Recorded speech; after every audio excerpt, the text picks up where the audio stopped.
Our first model is of the labor market, and it will determine the wage rate and the equilibrium level of employment. And then once we have the level of employment, we'll be able to produce GDP. The players in this model are consumers and firms. Consumers are going to choose the quantity of goods and leisure that they wish to buy. They're going to demand goods and they're going to supply labor. Firms are going to use that labor. They're going to decide how much labor to hire. They use that labor to then produce goods. So we have in the labor market, consumers supply labor, firms demand labor. In the goods market, consumers demand goods, firms supply goods. We assume that both consumers and firms behave competitively, and that means that they take all prices as given to them.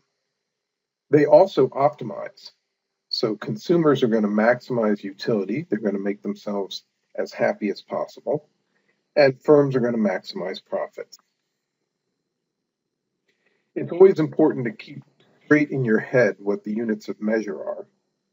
In this model, all quantities and prices are going to be denominated in units of consumption goods. This means we're going to call the consumption goods numeraire.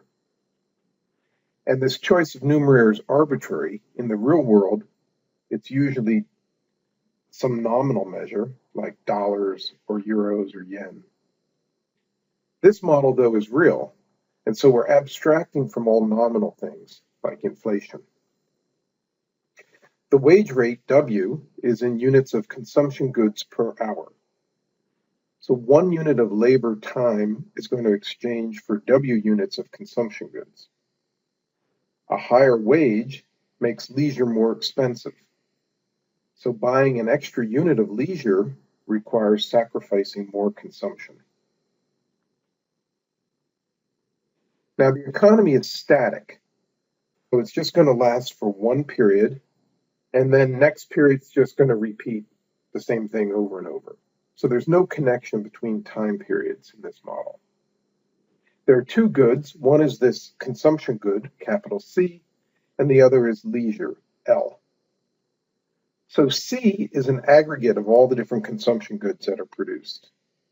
And L is the hours that workers spend not working in the job market. We are going to make the assumption that all consumers and firms are identical. This is a strong assumption, obviously, and obviously not realistic, but it is a useful abstraction for what we want to do. So we have a representative consumer and a representative firm that serve as stand-ins for all consumers and firms. Williamson's textbook uses indifference curves to describe consumer preferences. If you understand this device, or if you've seen it before, it's fine to think in those terms.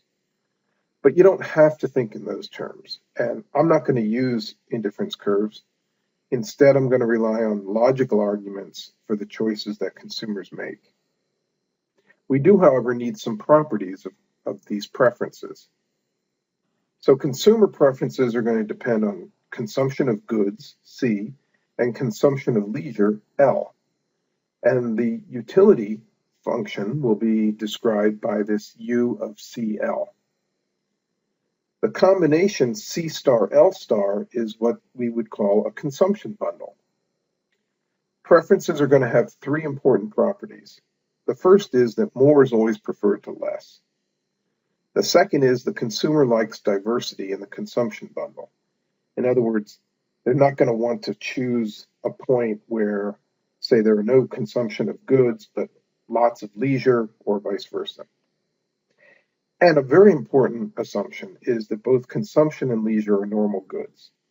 So whenever income goes up, you want to try to buy more of both of those. The consumer is going to be endowed with hours of time. So every period you have 24 hours in a day, and you have to allocate those 24 hours between leisure and work. Our notation is N super S is the hours of work supplied. So this will be our labor supply. The time constraint is that leisure plus labor supply equals the total amount of time that you have. That's equation 1. And equation 2 describes the consumer's disposable income. So they get income from two different sources. One is they work. So W is in units of goods per hour. NS is in units of hours. You multiply those and you get your wage income in units of goods. Consumers also own firms, and they receive dividends or profits from those firms in units of goods. That's what PR stands for. And then they pay taxes. And capital T is the total amount of lump sum taxes that the consumer has to pay. Lump sum means that it's like a head tax. So no matter how much you consume or how many hours you work, you still have to pay the same amount of tax. The tax is independent of any choices that you make. This is a simplifying assumption.